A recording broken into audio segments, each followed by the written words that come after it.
مطلب یہ ہے کہ دنیا کے لیے اگر آخرت کو قربان کیا جائے تو اس سے بیوقوف بڑھ کے بیوقوفی اور کوئی نہیں ہے۔ ہاں اگر آخرت حاصل کرتے ہوئے آپ کو دنیا بھی مل جائے، دنیا کی کوئی آسانی مل جائے، راحت مل جائے، لیکن ایک بات میں آپ سے عرض کروں، یہ بات بے شک آپ لکھ لیں کہ دنیا کی جو خوشی ہے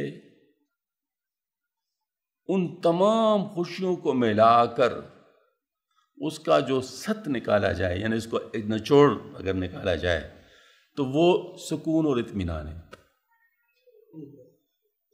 وہ کیا چیز ہے؟ سکون اور اطمینان ہے۔ آپ ایئر کنڈیشن میں بیٹھے اور آپ کے 1000 خادم آپ کے سامنے پھر رہے، لیکن آپ ٹینشن میں پریشان ہیں، تو آپ کو اس کا کیا فائدہ؟ آپ کو ایئر کنڈیشن کا کیا فائدہ؟ آپ کو ان غلاموں مطلب نوکروں کا کیا فائدہ؟ آپ کو بہترین گاڑیوں کا کیا فائدہ؟ آپ کو جو ہے نا مطلب ہے کہ یعنی ٹیلی فون سیٹ کا اور پتہ نہیں کن کن کا اونچے اونچے موبائلوں کا کیا فائدہ؟ آپ ٹینشن میں، آپ پریشان ہیں، تو آپ کو اس کا کوئی فائدہ نہیں۔ ایک دوسرا آدمی ہے جس کے پاس ان میں سے کوئی چیز نہیں ہے لیکن مطمئن ہے، اس کو سکون حاصل ہے، بتاؤ کون بہتر میں بہتر والا ہے؟ بس یہی چیز ہے۔ اگر یہ آپ سمجھ لے تو دنیا کا جو عیش ہے، دنیا کا جو راحت ہے، وہ بھی دینداروں کے لیے ہے، کیونکہ ان کو اصل خوشی حاصل ہے، یعنی راحت، اصل راحت ان کو حاصل ہے۔ جو دنیا کی جو دوسری چیزوں کی راحت ہے وہ ایک انتہائی عارضی۔ اس کو میں ذرا دوسرے لفظوں میں جو عرض کرنا چاہوں، بیان کرنا چاہوں تو ایسا کہ ایک ہوتے ہیں نفس کی خوشی، ایک ہوتے دل کی خوشی۔ جو نفس کی خوشی ہوتی ہے وہ وقتی ہوتی ہے، نفس کی تکلیف بھی وقتی ہوتی ہے، نفس کی خوشی بھی وقتی ہوتی ہے۔ اس کی بہترین مثال میں آپ کو دے سکتا ہوں، مثلا بہترین کھانا ہے، آپ کے سامنے بہترین کھانا ہے، آپ نے نوالہ لے لیا، ادھر ہونٹوں سے ٹچ ہو گیا اور زبان اور مطلب منہ کے ذریعے سے پہنچ کے حلق میں پہنچ گیا اور حلق سے نیچے غائب ہو گیا، اس میں کتنے سیکنڈ لگے؟ ہاں جی، تقریباً 5-6 سیکنڈ، 10 سیکنڈ اتنے ہی ہو گئے نا۔ اس 10 سیکنڈ کے بعد اس لقمے کا کوئی مزہ ہوگا؟ وہ تو گیا وہ تو گیا، بس اتنا ہی اس کا مزہ ہے۔ آپ کسی بہترین گاڑی میں بیٹھے، جب تک بیٹھے تو اتنا مزہ ہے، نیچے اتر جائے تو پھر کیا مزہ ہے؟ ہاں جی، آپ اے سی میں بیٹھے جب تک اے سی ہے تو وہ ہے، لیکن اس وقت اب اے سی سے باہر آئے تو پھر کیا مزہ ہے؟ بس سمجھ میں آ رہی نا؟ تو جو نفس کی خوشی ہے نا، نفس کی خوشی جس کو ہم طبی خوشی بھی کہہ سکتے ہیں، وہ طبی خوشی لیمیٹڈ ہے، وقتی ہے، عارضی ہے۔ اس کو آپ مینٹین نہیں رکھ سکتے، اس کو آپ مینٹین نہیں رکھ سکتے، بس جو گیا تو گیا، چاہے وہ خوشی ہے چاہے تکلیف ہے۔ دوسری صورت میں جو قلب کی خوشی ہے، تو قلب کی صورت یہ ہے کہ اس میں چیزیں سٹور ہوتی ہیں۔ حدیث شریف میں آتا ہے جب ایک انسان گناہ کرتا ہے تو اس کا اثر اس کے دل پر ایک داغ لگ جاتا ہے، سیاہ داغ لگ جاتا ہے۔ اگر وہ توبہ کرتے ہیں تو دھل جاتا ہے، نہیں تو پھر رہ جاتا ہے۔ دوسرا گناہ کرے پھر دوسرا داغ لگ جائے، تیسرا کرے تو تیسرا داغ لگ جائے۔ اس طرح ہوتے ہوتے این ممکن ہے کہ وہ داغ دار ہو جائے مکمل، اور اب اس کے اندر جانے کا کوئی کہاں راستہ نہ بنے، تو ایسے لوگ مکمل غافل ہو جاتے ہیں، ختم اللہ علی قلوبہم وعلی سمعہم والی بات ہو جاتی ہے۔ اب ایسی صورت میں آپ کو بتاؤں کہ یہ اب جب تک اس نے دھویا نہیں ہے اس وقت یہ مینٹین رہے گا، ٹھیک ہے نا؟ اسی طریقے سے آپ نے قرآن پاک کی تلاوت کی، اس سے آپ کو جو راحت مل گئی، اس سے جو دل کے اوپر اثر آیا، جب تک آپ کوئی گناہ نہ کرے، اس کے خلاف کوئی کام نہ کرے، وہ چیز رہے گی، ہاں جی۔ تو اس کا مطلب ہے کہ جو دل کی جو خوشی ہے وہ مینٹین رہ سکتی ہے، اور نفس کی خوشی مینٹین نہیں رہ سکتی۔ دل کی تکلیف مینٹین رہتی ہے اور نفس کی تکلیف مینٹین نہیں رہتی۔ بس مجھے بتاؤ، اب نفس کی خوشی چاہیں گے یا دل کی خوشی چاہیں گے؟ ہاں، تو نفس کی خوشی تو حالت کفر و فسق و فجور میں بھی ہو سکتی ہے، لیکن وہ عارضی ہوتی ہے، لیکن دل کی خوشی حالت کفر و فسق و فجور میں نہیں ہوتی، ہاں جی۔ وہ جو ہے نا وہ اس کا تعلق ایمان کے ساتھ ہے اور اس کا تعلق اعمال کے ساتھ ہے، اچھے اعمال کے ساتھ ہے، ذکر کے ساتھ ہے، درود شریف کے ساتھ ہے، تلاوت کے ساتھ ہے، صحبت صالحین کے ساتھ ہے، یہ مطلب یہ کہ ان چیزوں کے ساتھ۔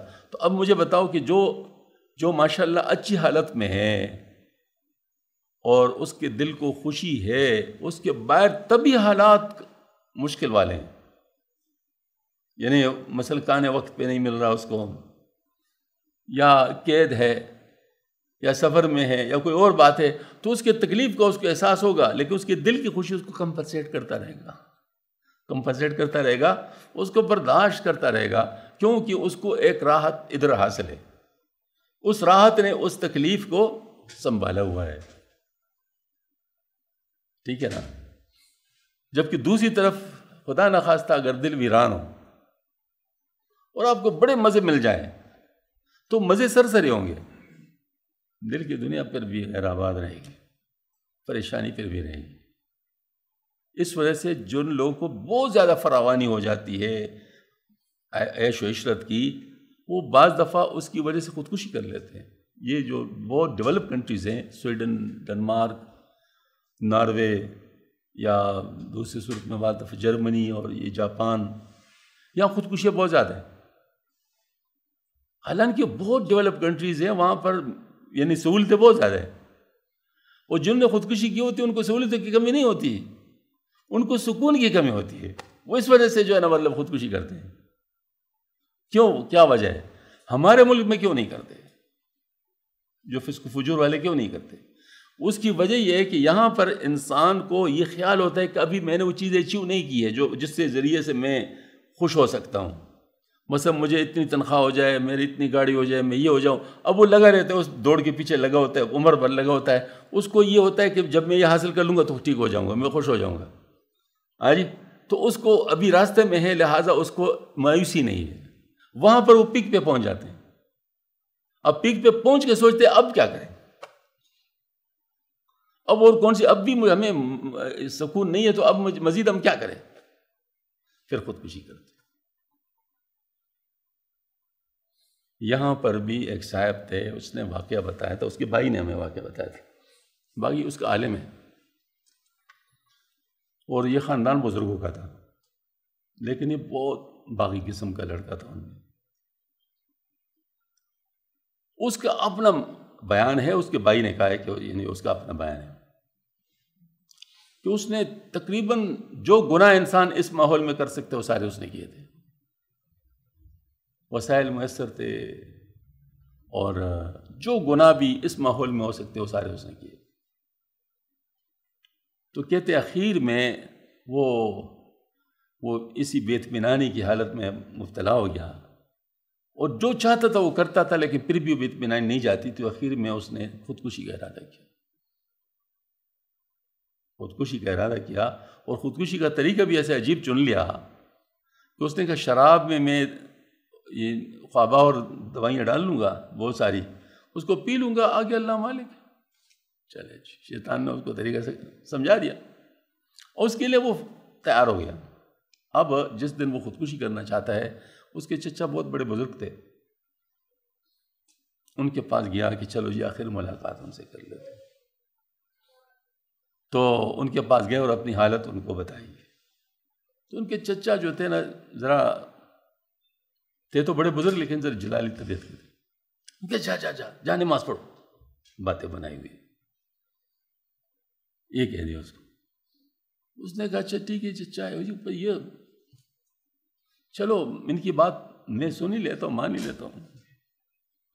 تو گئے اور گھر میں سفید کپڑے، صاف کپڑے اٹھا لیے اور نہا لیا اور وضو مطلب غسل کر لیا، اور پھر اس کے بعد مسجد پاس ہی تھی، مسجد میں چلا گیا، اور اس وقت نماز کا وقت تو نہیں تھا، لیکن ظاہر ہے اس نے پتہ نہیں قضا نماز پڑھی یا جو ہے اس نے نفل پڑھی، جو بھی پڑھا ہے، لیکن وہ نماز پڑھ لی۔